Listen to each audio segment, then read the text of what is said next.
할렐루야. 우리 서로 인사하실까요? 주 이름으로 축복하고 환영합니다. 우리 성도님들은 어떤 사람이 좋습니까? 잘못할 때마다 하나도 건너뛰지 않고 송곳으로 찌르는 사람이 좋겠습니까? 아니면 잘못을 알면서도 이렇게 너그럽게 품어주고 넘어가는 사람이 좋습니까? 어떠세요? 하나도 용서하지 않고 잘못을 저질릴 때마다 바로 직사포를 쏘거나 막 바늘로 찔러대거나 그러면 자식도 살아남기 어렵고 부부도 살아남기 어렵고 성도는 더더구나 하나도 여기 남을 사람이 없습니다. 하나님 앞에서 우리도 마찬가지예요. 죄 지을 때마다 우린 날마다 죄 짓잖아요. 어떤 기독교 심리학자는 하루에 우리 사람이 죄 짓는 게 하루에 200번에서 2000번을 죄를 짓는데요. 마음의 생각으로까지 포함하면 그럼 그 200번에서 2000번 죄를 지을 때마다 사정없이 뺨을 때리고 막 주먹으로 후려 갈기고 그러면 우리 여기 살아남을 수 있는 사람이 있어요? 아무도 없죠.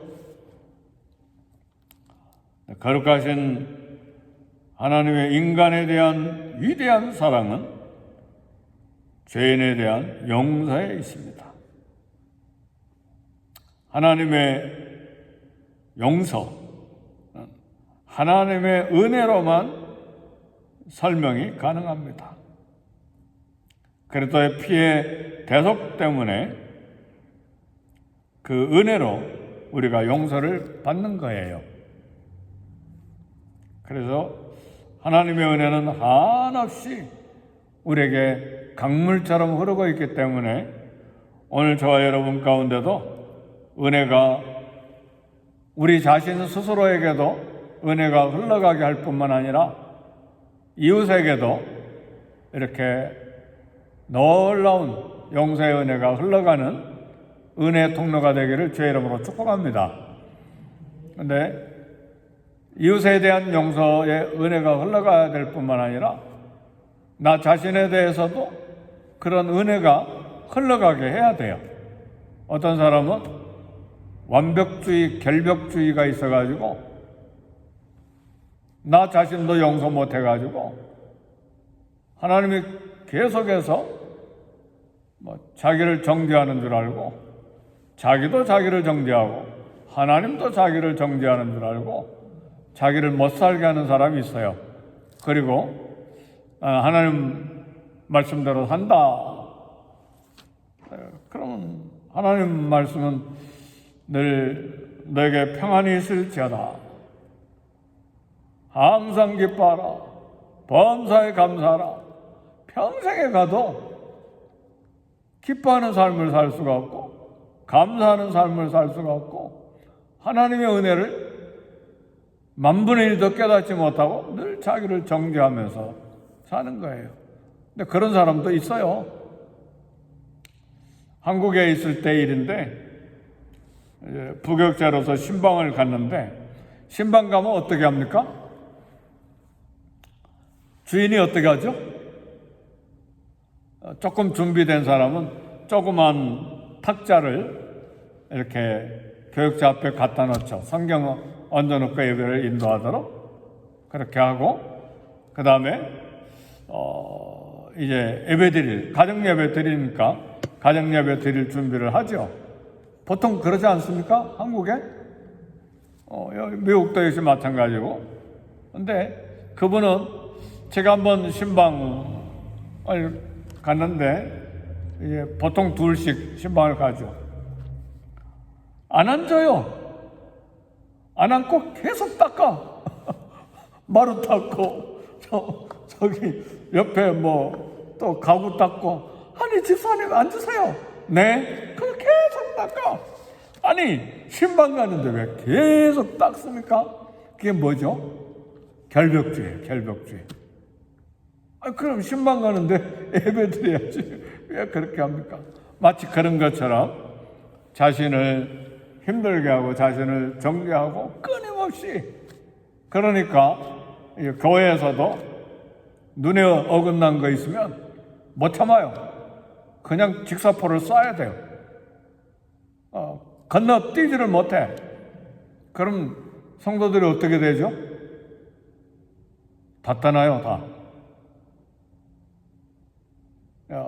사랑하는 성도 여러분, 하나님의 위대한 사랑은 용서에 있습니다. 한없는 용서에 있어요. 우리의 부실한 게 얼마나 많습니까? 우리 교육자들 간에도 서로 이야기하다 보면 자기가 생각하는 게 옳다고 이야기하는 거. 근데 저는 조금 머리가 잘 안 돌아가니까 그런가 보다 그러고 들어요. 아무 말도 안 하고. 근데 가만히 생각해 보면 이게 잘못된 거고 이게 문제가 있고 이건 굉장히 자기의고 고집이고 이게 평가가 다 돼요. 그렇구나. 그리고 이제 저는 제 자리를 또 찾습니다. 네. 사랑하는 성도 여러분, 요한복음에 보면 불행한 과거가 있었지만 예수님의 은혜로 행복을 얻은 두 여인이 소개됩니다. 한 여인은 남편을 5이나 두었던 사마리아 수가성 여인이에요. 이 여인이 예수님을 만남으로 생명수를 마심으로 어두웠던 이 마음, 온 세상이 칠흑같이 어두웠던 인생이 막 뛸 듯이 막 환희가 넘쳐서 늘 남의 눈을 피해서 다녔던 이 여인. 그래서 남들이 다 잠자고 쉬는 정오에 몰래 물을 길러러 왔던 여인이 영원히 해방이 되니까 막 뛰쳐나가서 동네 사람들에게 내가 메시아를 만났다. 얼마나 행복한 여인이 됐습니까? 이 죄용서함을 받고 예수님을 만난 생명의 떡, 생명수를 마신 이 영혼의 넘치는 하나님의 은혜의 열매입니다. 또 한 여인은 오늘 본문에 소개된 여인인데 가늠하다가 현장에서 잡혀가지고 바리새인과 서기관들에게 잡혀온 여자예요. 그래서 많은 사람 앞에 지금 끌려온 여인인데 오늘 본문에 소개된 이 현장에서 잡혀온 이 가늠하다 잡혀온 여인은 수치와 고통, 두려움이 대단했습니다. 돌로 쳐 죽이려고 둘러싼 많은 사람들 가운데 여인은 얼마나 수치감이 있고 막 공포에 떨고 절망하고 거의 죽음의 참 체험을 하고 있는 여인이에요. 근데 서기관들과 바리새인들 이상한 사람들이에요. 몰래 지켜보고 있었나 봐요. 아니 그러면 범죄하기 전에 막아야지. 몰래 지켜보고 있다가 현장에서 딱 잡아. 서기관과 바리새인 이 사람들 양심이 아예 종교 지도자의 자격이 하나도 없는 사람이에요. 죄를 짓나 안 짓나 보고 있다가 죄를 지면 딱 잡아가지고 뭐 하려고요? 정죄하려고. 이건 아주 사악한 죄인이죠. 그렇죠? 안 그래요? 네. 레위기 20장 10절에 율법에는 가늠한 자는 발로 반드시 돌로 쳐 죽이라 그렇게 되어 있어요.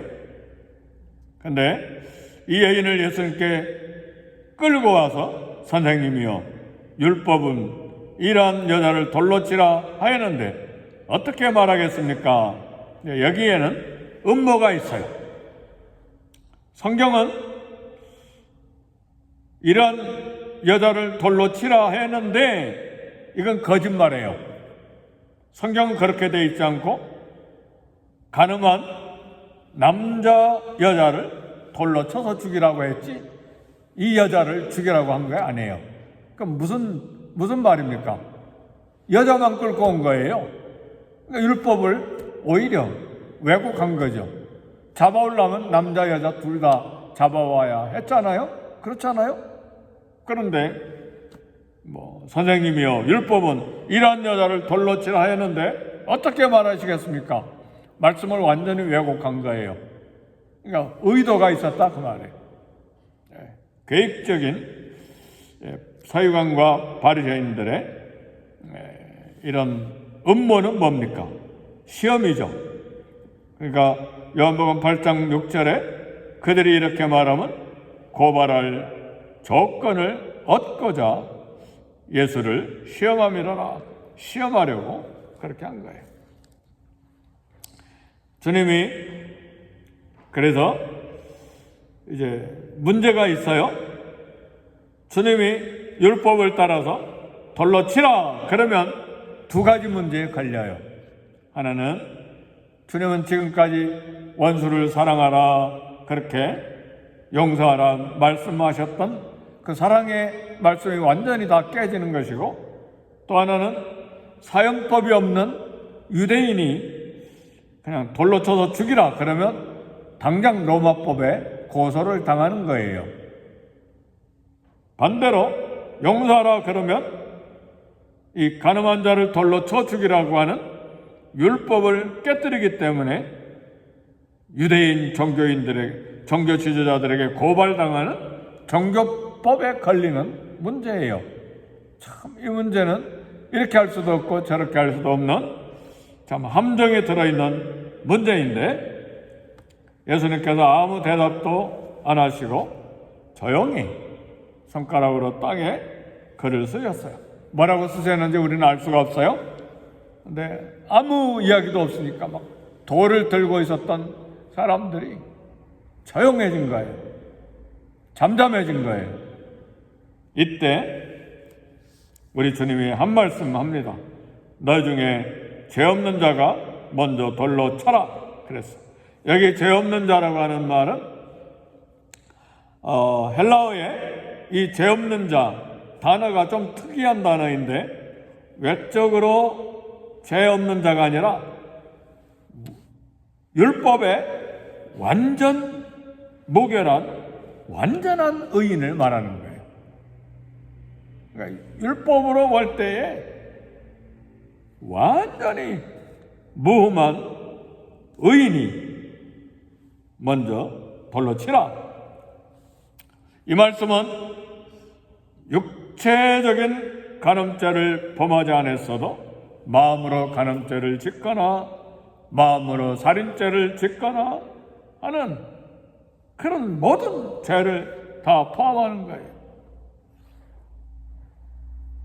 그래서 주님의 이 말씀은 이 여인을 정죄하는 사람들, 그리고 예수님을 함정에 빠뜨리려고 했던 사람들 양심을 깨우는 능력이 됐습니다. 그리고 각자도 역시 바리새인과 서기관들도 자기 자신도 죄인임을 깨닫고 한 사람 두 사람 모두 다 떠나버리고 말았어요. 왜냐하면 이 바리새인들도 악한 죄인들이거든요.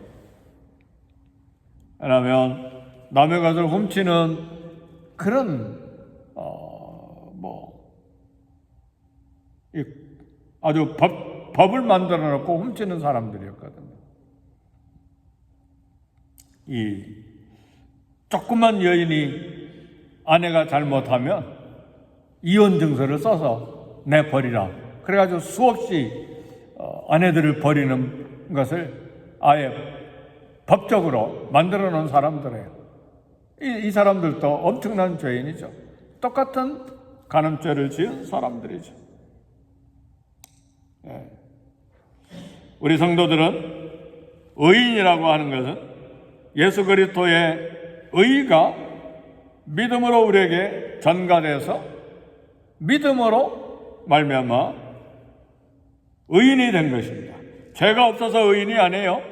예수 그리스도의 대속의 은혜로 믿음으로 의인이 된 거지 죄를 하나도 안 지었기 때문에 의인이 아니에요. 예수님이 내 대신 몸이 찢기시고 피를 흘려 죽으셨기 때문에 그분을 믿음으로 예수님의 의가 내 의가 된 것이지 죄가 없으니까 내가 의인이 아니에요.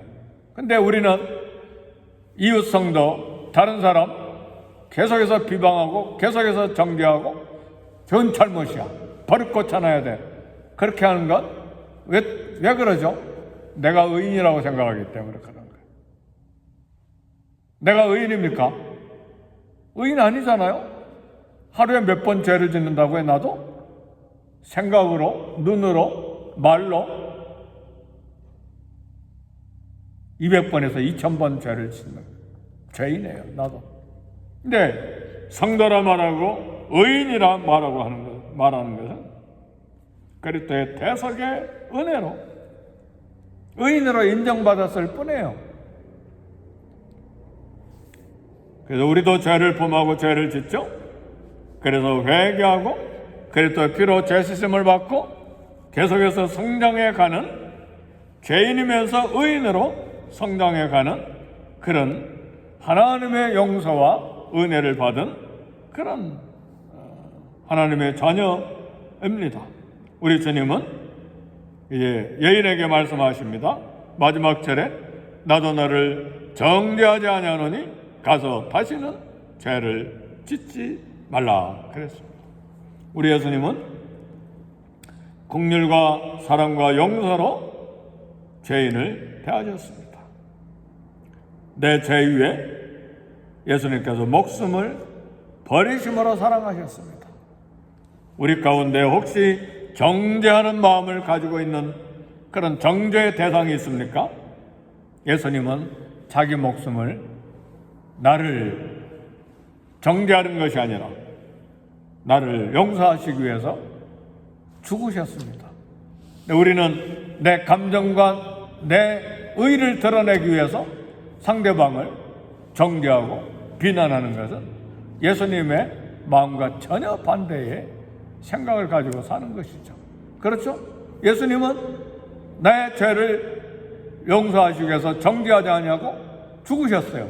근데 나는 내 의와 내가 옳다는 것을 드러내기 위해서 상대방을 계속해서 미워하고 공격하고 비방하는 건 예수님과 전혀 반대된 삶을 사는 것이죠. 그렇지 않습니까? 네, 그래서요, 사람이 그래요.